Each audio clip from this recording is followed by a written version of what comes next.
We have seekers in the modern times is something very unique. We never had seekers before, at least not so many. There used to be people who would seek money, as there are many who are seeking these days, who would seek countries after countries, the power. There were many who were seeking these few pearls of bliss of God, very few. The reason was the awareness, the collective awareness of human beings did not think themselves perhaps capable or perhaps needing some seeking. But today, it's such a beautiful combination that there are seekers of very high quality born on this earth. Those who are seeking are in masses. They are not one or two here and there, sitting on top of a mountain cave or something and trying to meditate. But there are so many who are seeking, who feel dissatisfied with themselves, with whatever they have. They think there must be something beyond. Those who feel that they have not yet found their meaning, those who feel they have to find the purpose of their life, those who feel that there has to be something higher than what they are into.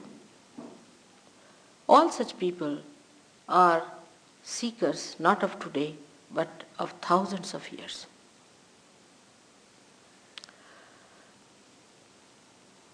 At the time of Christ, there were none, I should say, because even the ones Christ took as his disciples, they were actually forced into it, and he had to go and seek them and find them out and tell them about it.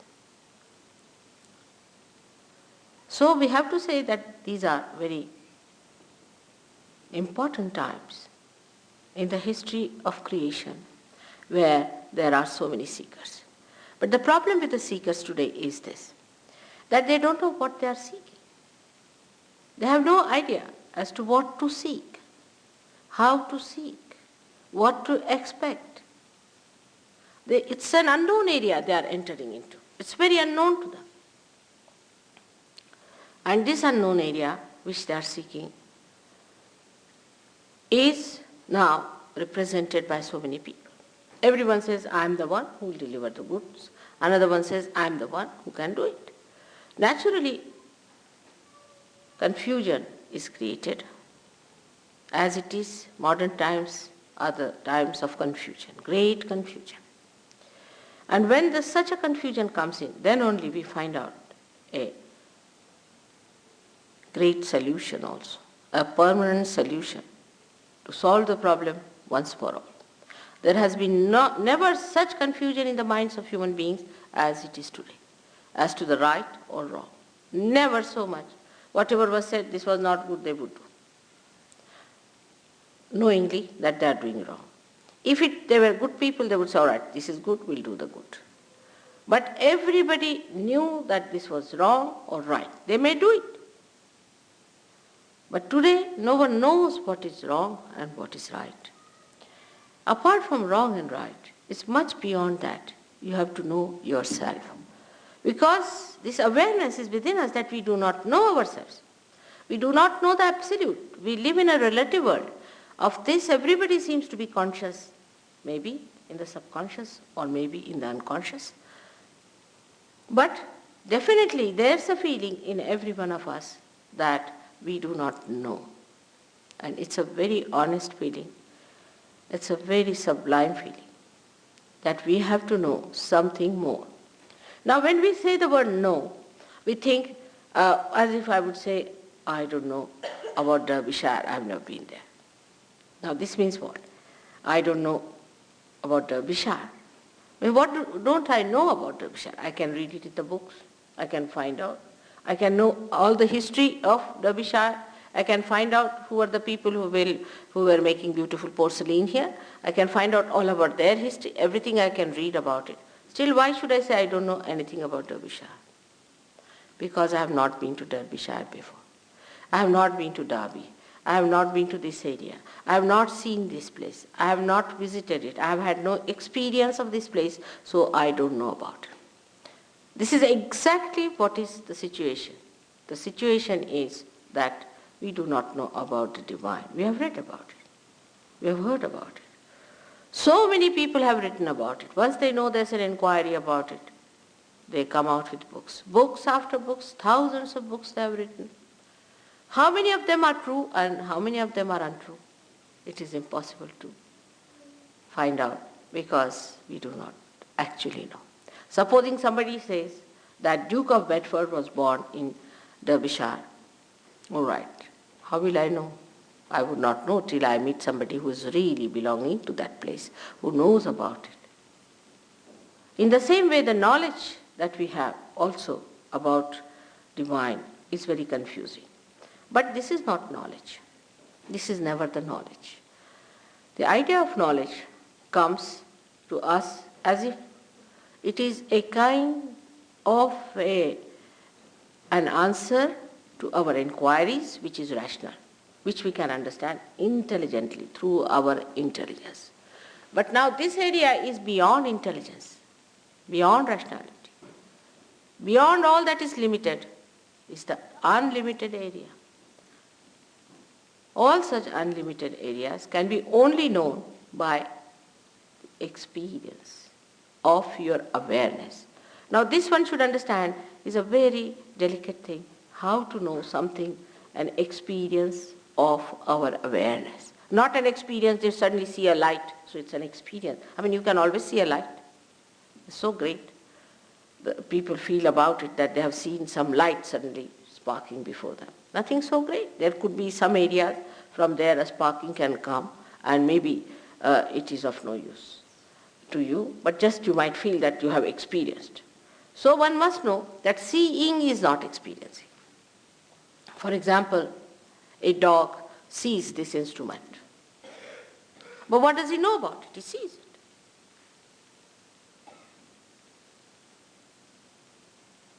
Awareness, the human awareness, has so many great things about itself compared to the animal awareness.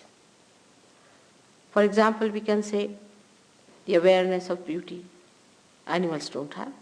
Awareness of cleanliness, animals don't have. Human beings have these built within themselves. They can feel it. They can feel it on their central nervous system. So whatever is your awareness is to be felt on your central nervous system.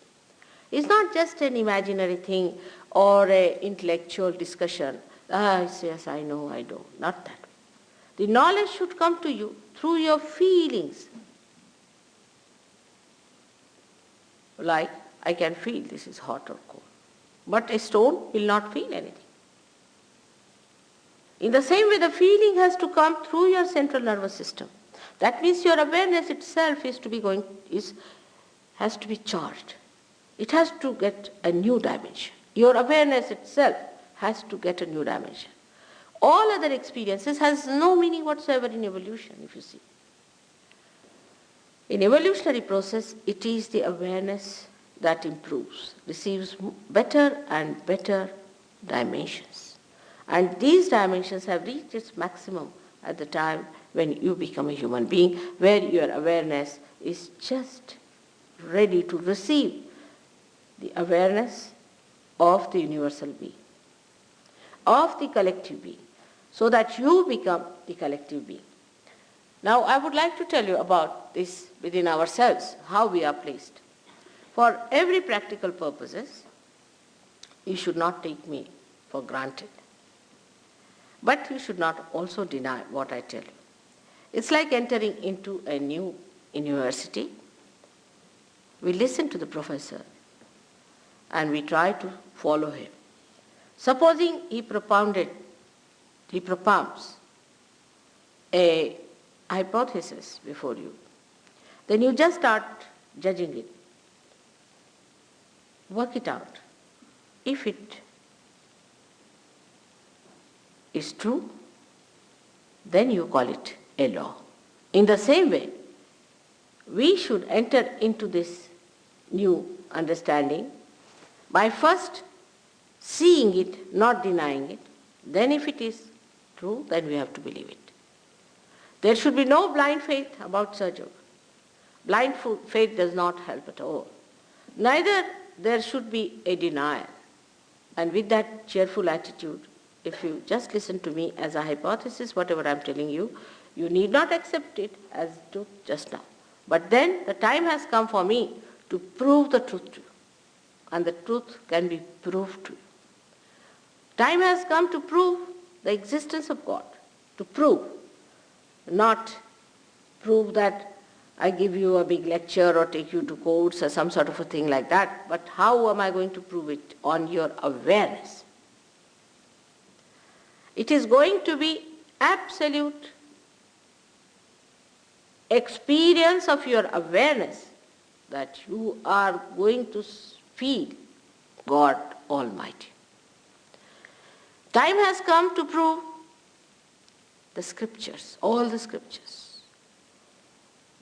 The time has come to prove your own connection with God, your own relationship with Him, your own relationship with that primordial being, whether you call it God or anything, it makes no difference to God Himself. Whether you call Him by any name, there is God. And that God is not the way you conceive God. It's not the way you understand God or you know God, but is the God as He is. Unless and until you yourself feel Him, you are not going to believe in Him. Even if you believe under certain circumstances, it's a belief that is blind. It has no meaning for any intelligent person, and a day will come that such a person is going to denounce that kind of a blind faith. So now within ourselves, as I said, is a built-in system which has come to us through our ascent in our awareness at different stages, which is like a history written within ourselves, how we become human beings. Into different stages we were divided. First of all, the stage of the carbon, where we became alive. The dead became the life. That is placed at that point. It is below that great power within us, which lies in the triangular bone, which we call as Kundalini. This power is the power also described in the Bible as the tree of life. I'll appear before you like tongues of flames. But Bible being a very microscopic thing, it cannot be explained, the symbolicism of that, unless and until you get your new awareness or the vibratory awareness, it cannot be explained. Now this power is the power of desire, of the ultimate desire, the only desire, the real desire that we have within ourselves. All other desires become useless. See, in the affluent countries now, people have achieved affluence, they are rich, well-to-do, but they are not happy. People who are extremely affluent, like in Sweden and in Switzerland, they are competing among themselves. How many youths are going to commit suicide? Recently I learned that Swiss people are better off. Many more Swiss people are committing suicide than the people who were young people in Sweden. This is the state where we should realize that affluence, if it was our desire, is not the real desire. Because when we got the affluence, we should have been very happy and joyous people, but we are not. And the basics of economics is that wants in particular may be satiable, but in general they are never satiable means matter cannot satisfy your wants. So what is the want? What is the seeking one has is hidden in this power, and that is the seeking to become one with God, the yoga, the union with God, what we call the baptism. In the Quran, it's called as the Peer. You have to become the Peer, the twice born. It is described in various languages, but the same thing that they have described is the same in every scripture. If you try to follow what it means, you'll be amazed that they all said the same thing.